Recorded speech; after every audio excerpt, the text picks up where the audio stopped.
À l'entame des travaux, une minute de silence a été observée en mémoire du secrétaire général exécutif André Mbaobam, décédé le 12 avril dernier au Cameroun. Un mois après son décès, le président de l'Union nationale, Zachary Miboto, absent au cours des obsèques pour des raisons de santé, a tenu à féliciter les militants et les responsables du Bureau national pour la tenue de cette cérémonie funéraire. Une cérémonie qui, pour lui, est une réussite. J'ai accusé une fatigue, un surménage et naturellement, je suis resté quelques jours à la clinique Chambrier. Ce qui m'a surtout le plus gêné, c'est de n'avoir pas pu poursuivre, évidemment, avec vous, la suite du programme établi pour les obsèques d'André. Au-delà des félicitations, le président a exhorté les militants et les militantes du parti à poursuivre le combat du défunt, celui de l'alternance. Je voudrais vous féliciter. Vous féliciter, je réitère donc tous mes remerciements et toutes mes félicitations aux uns et aux autres. Ceci dit, nous allons reprendre nos activités. Nous devons poursuivre notre combat avec dignité, avec détermination, parce que nous devons aller jusqu'au bout. Pour la reprise des activités du parti, la réunion a démarré à partir d'une distribution des cartes des membres, mais à un an des élections présidentielles au Gabon. Et après la perte d'un membre aussi important de ce parti politique, peut-on dire que l'Union nationale est fin prête pour le combat de l'alternance.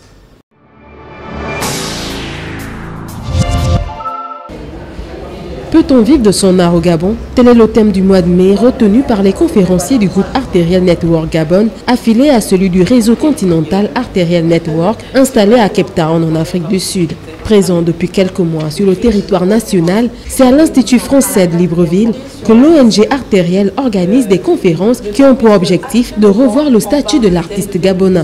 Dans cette conférence, j'ai un segment qui m'est dédié qui s'appelle les stratégies d'adaptation pour vivre de son art au Gabon. Donc le constat est que l'art ne nourrit pas son homme au Gabon, si on doit faire un constat général, et même s'il faut reconnaître qu'il y a quand même quelques exceptions qui s'en sortent plutôt bien. Donc le constat est que l'art ne nourrit pas son homme au Gabon, mais les perspectives laissent entrevoir qu'il y a de fortes possibilités que ce secteur d'activité devienne beaucoup plus lucratif dans les années à venir. Au nom des artistes qui vivent de leur art au Gabon, Franck Ossoala note l'œuvre artistique de Franck Baponga, dont le revenu financier gravit des millions de francs CFA. Je vais utiliser un exemple que j'utilise régulièrement puisque c'est celui que j'ai reçu récemment. J'ai eu une discussion avec l'artiste Franck Baponga qui lui déclare un revenu de la musique et des produits dérivés. Et donc il déclare faire un chiffre d'affaires de 30 millions annuels cumulés grâce à toutes ces activités autour de la musique. Donc je pense que là c'est un exemple d'un artiste local qui à suffisance montre qu'il y a quand même des flux financiers dans la musique. Avec la question des droits d'auteur au Gabon qui se pose depuis de nombreuses années, les artistes gabonais espèrent toujours que les autorités répondent favorablement à leur quête. 2 bâtiments d'un total de 5 salles de classe constituent toute l'école publique de la Lopé Centre dans le Gouy-Vindo. Une salle sert d'école pré-primaire et les 4 autres servent pour les classes du primaire. L'école semble ne pas connaître d'effectifs pléthoriques vu le nombre de tables bancs vides. Mais le directeur nous a confié que son école fonctionne à mi-temps. Ici, malgré la grève des enseignants, les cours semblent se poursuivre normalement. L'école se porte bien. Après les vacances que les enfants ont eues, nous avons repris l'école dans de bonnes conditions, sans lacune.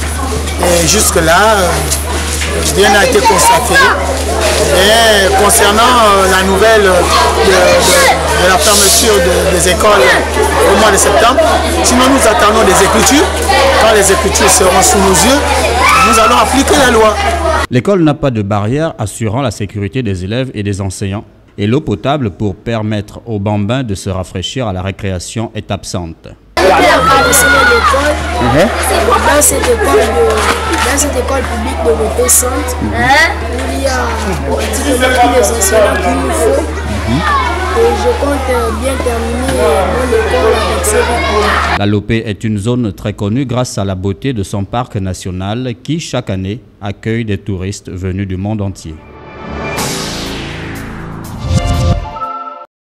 C'est une réunion de haut niveau relative aux élections et à la stabilité dans la sous-région qui regroupe les représentants et envoyés spéciaux du secrétaire général de l'ONU. Les élections constituent depuis quelques années un moyen sans doute de changement politique, mais en même temps, on l'a vu, les élections ont été des moments de crise dans presque tous les pays. Parce que jusqu'ici, les élections se déroulent dans un contexte de passion politique, de tension sociale, dû évidemment au mode opératoire par lesquels les pouvoirs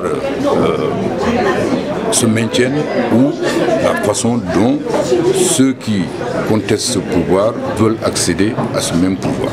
Aussi, Abdoulaye Bathily reste-t-il préoccupé par ce qui se passe au Burundi? Les élections doivent être transparentes et régulière. Il faut un code électoral consensuel. Il faut des règles, des mécanismes électoraux qui soient acceptés par tous. Et cela est parfaitement possible.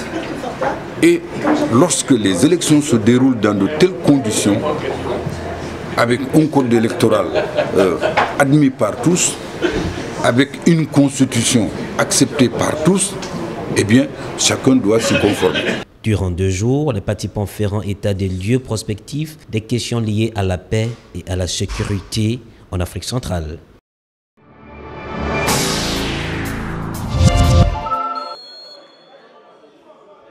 Un but partout, c'est le score final de la rencontre qui a opposé le Sporting Club de Libreville à Nguéna-Soukou ce 16 mai au stade de Mbaya à Franceville, comptant pour la 5e journée de la Super D2. Un score qui est loin d'être à l'image de cette rencontre dominée par les visiteurs depuis les premières minutes.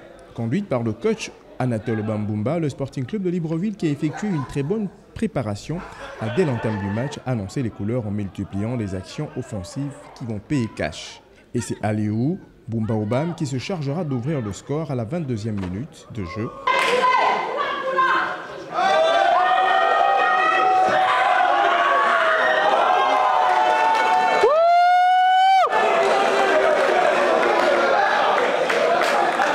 Un but à 0 pour le Sporting Club de Libreville, un score qui ne changera pas jusqu'à la pause.